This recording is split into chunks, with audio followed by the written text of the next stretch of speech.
پوچھا انہوں نے کہ استخارے کا مختلف لوگ مختلف طریقہ بتاتے ہیں. جی ایک جو حدیث سے ثابت ہے، صحاح ستہ کی احادیث سے ثابت ہیں، وہ ایک طریقہ تو یہ ہے کہ آپ 2 رکعت نفل نماز پڑھیں اور پھر اس کے بعد استخارے والی دعا مانگیں. عربی میں بھی پڑھیں اور اس کو اردو میں ضرور پڑھیں، کیفیت ہی بدل جاتی ہے. تو استخارے کی دعا کا ترجمہ یہ ہے کہ اے اللہ آپ جانتے ہیں میں نہیں جانتا، آپ علم رکھتے ہیں میں علم نہیں رکھتا، اے اللہ آپ قدرت والے ہیں میں قدرت والا نہیں ہوں، اے اللہ اگر اس کام میں خیر ہے میرے لیے تو آسان کر دے، اگر شر ہے تو مجھے بچا لے. ہمارے معاشرے میں نا لوگ استخارہ کرنے سے گھبراتے ہیں، کہتے ہیں مولانا آپ ہی استخارہ کر لیں. میں بالکل کسی کا استخارہ نہیں کرتا الحمدللہ، یہ تو آپ خود کریں، آپ کے جذبات ہیں، مجھے کیا پتا ہے آپ جہاں رشتہ کرنا چاہتے ہیں وہاں کیا خوبیاں کیا خامیاں، مجھے کیا پتا. جو آپ استخارہ کریں گے. اور ڈرتے کیوں ہیں لوگ، اس کی وجہ بھی اندر کی بات بھی پتا نہیں.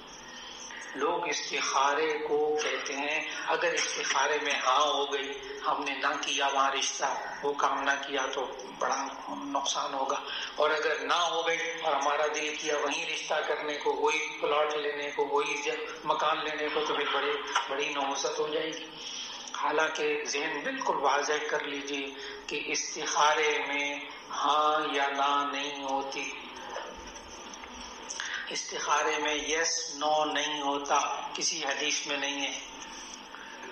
اور استخارے کو یس نو بنانا یہ بھی غلط بات ہے، یہ تو فعل ہے، یہ تو فعل ہے یس نو بنانا. جیسے کہ نبی صلی اللہ علیہ وسلم ولا عدوى ولا سفر ولا طیرۃ ولا حامہ، وہ طیارہ جو ہے نا فعل، کہ وہ پرندہ لے کے پرانے زمانے میں نبی صلی اللہ علیہ وسلم کے دور میں نا پرندہ اڑاتے تھے. کبوتر لے لیا، کوئی پرندہ لے لیا، اس کو اڑایا، اگر وہ دائیں طرف اڑتا تو وہ سفر اختیار کر لیتے، وہ کام کر لیتے کیونکہ یس ہو گئی، اور اگر بائیں طرف اڑتا تو اس کو نو کہہ دیتے، نہیں لا یہ نہیں کام کرنا. تو نبی صلی اللہ علیہ وسلم نے منع کیا، یہ یس نو والا کام نہ لو، یہ تو فعل ہے، یہ جائز نہیں ہے. تو وہ استخارے میں اس عقیدے کو ذہن میں رکھنا کہ استخارے میں ہاں نہ ہوتی ہے، بالکل غلط تصور ہے.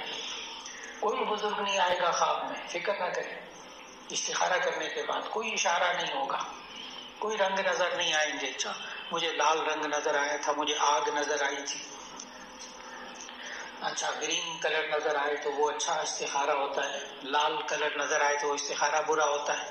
اب وہ استخارہ نہ ہو گیا، ٹریفک لائٹس ہو گئی، ٹریفک کی لائٹ سرخ لائٹ ہوگی تو وہ بتی دینا. اب یہ کوئی اللہ کا بنایا وہ نظام تو نہیں ہے نا کہ سرخ لائٹ ہو تو وہ رک جائیں اور گرین لائٹ ہو تو وہ اوکے چل پڑے. یہ تو انسانوں کا بنایا ہوا ہے.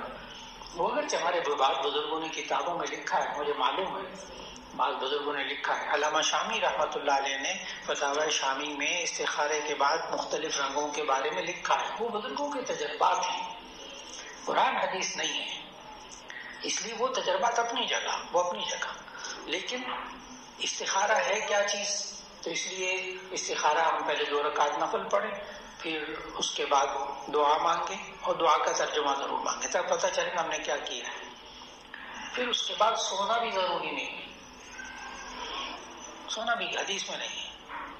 وہ سونا اس لیے کہتے ہیں بزرگ بھی آپ سو جائیں گے نا، دعا مانگ کے نفل پڑھ کے دعا مانگ کے سو جائیں گے تو نیند کے اندر ذہن یکسو ہوتا ہے، تو ایک اللہ تعالیٰ ذہن میں بات کوئی ڈال دے گا کہ بھی یہ اسی میں خیر ہے یہ کر لو، تو جس طرف ذہن مطمئن ہو آپ کام شروع کر دیں.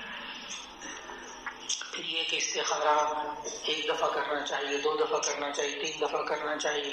3 دفعہ کر لیا، اب استخارے میں آ گیا نا، ہاں ہو گئی ہے نا، اب نہیں دوبارہ استخارہ کرنا. استخارے کے اوپر استخارہ کیا جا گڑبڑ ہو جاتی ہے، نعوذ باللہ من ذالک.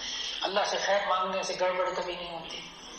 آپ 3 دفعہ مانگے، 10 دفعہ مانگے، 11 دن کا بچی کا رشتہ آیا، آپ استخارہ کرنا شروع کر دیں. جب تک وہ ہاں نہیں ہوتی نا اور رشتہ طے نہیں پاتا، آپ استخارہ کرتے رہیں، اللہ سے خیر ہی مانگ رہے ہیں. اور اگر اس میں کوئی وہ پھر آپ نے کیا مانگا، اے اللہ اگر اس میں خیر ہے تو میرے لیے آسان کر دے، اے اللہ شر ہے تو مجھے بچا لے. اب رشتہ نہیں ہوا نا، وہاں آگے گڑبڑ ہو گئی نا، انکار ہو گیا، تو پھر دل پہ بوجھ نہ رکھیں، کیونکہ آپ نے اللہ سے مانگا یہی تھا کہ اللہ اگر شر ہے تو مجھے بچا لے، تو اللہ نے بچا لیا. اب ناراض کیوں ہوتے ہیں؟ تو اس پہ ناراض بھی نہیں ہونا اللہ سے، اسی میں خیر ہوگا. اور اگر بالفرض رشتہ ہو گیا، بعض لوگ بڑے آتے ہیں الجھے، کہتے ہیں جی میں نے استخارہ بھی کیا تھا مولانا، بچی کا رشتہ کر دیا، اب وہاں بڑی بچی تنگ ہے، کیا کریں مولانا، استخارہ بھی کیا تھا۔ جی اسی میں خیر ہے، اسی میں خیر ہے، یہی کہتا ہوں، کہہ رہا ہوں یہی خیر ہے۔ ابھی چلاتے ہیں جب تک رشتہ چلتا ہے، جب تک چلتا ہے چلاتے رہیں، پھر اس کے 1-2 سال بعد ملاقات ہے، جی کیا حال ہے، جی وہ مولانا بچے ہو گئے، خوشیاں ہیں، اب ٹھیک ہے، اب اس کمائی بھی کرتا ہے، پیسے بھی آ گئے ان کے یہاں، کافی بہتر ہو گیا، اب دانت نکالتے ہیں، اب کہتے ہیں بہت خوش ہو، ٹھیک ہوگی۔ نہیں، جب اللہ سے خیر مانگی بس چل پڑے، خیر مانگی اس نے، اور جب ایسی بات نظر آ جائے تو اسی میں بھی کیا ہے، خیر ہے۔ ایک تو یہ طریقہ 2 رکعت نفل دعا اور اس کے بعد اللہ پہ چھوڑ دیں۔ دوسرا طریقہ نبی صلی اللہ علیہ وسلم نے بتایا، اب آپ مثال کے طور پر ڈیل کرنے جا رہے ہیں، کوئی سودا کرنا ہے، کوئی کاروباری بند